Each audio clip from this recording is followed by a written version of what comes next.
ប្រសិនល្អមកមកស្មោះត្រង់គ្មានលក្ខគំនួចអ្វីស្អាតខាងក្នុងស្មោះសរដោយចិត្តភក្តីសុខព្រមដោយដំឡៃយល់នៃភក្តីស្មោះត្រង់ស្លាញ់គ្នាពិតជាគ្មានគុំនួចមិនលាក់លួចក្រិតផលចំណេញមិនចង់បានក៏មកតាមប្រដេញចិត្តគេចំណេញពិតជាគ្មានសោះឡើយតែពីដើមមិនគឺចឹងហើយគ្មានងៀងធ្ពួកឡើយមានតែចិត្តស្មោះស្ម័គ្រ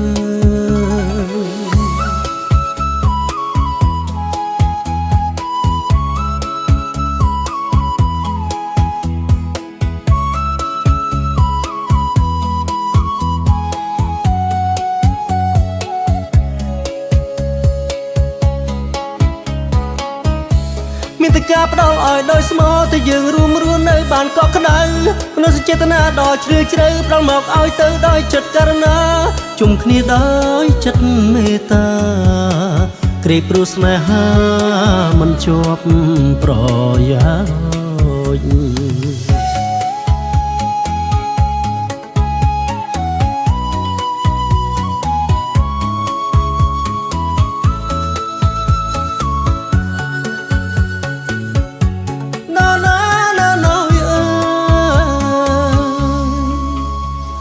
ចិត្តស្មោះត្រង់គឺផ្ដើមពីយើងទៅមុននេះហើយគឺជាដើមទុំតែឆក់ចិត្តស្មោះសោះមកជុំគ្នា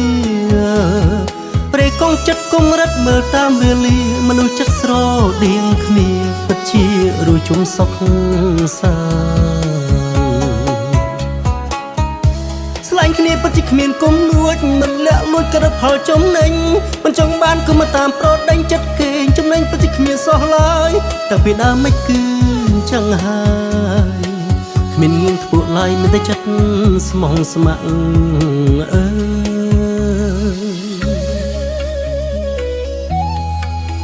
ហាហាហាហា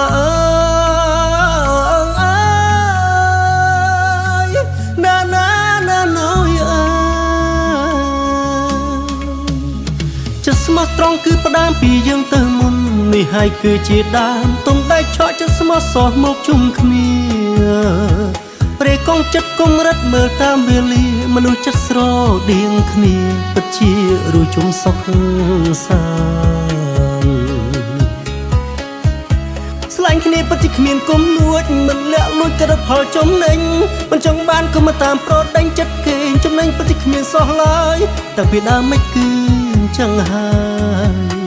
គ្មានងៀងធ្ពួកឡើយមានតែចិត្តស្មោះស្ម័គ្រ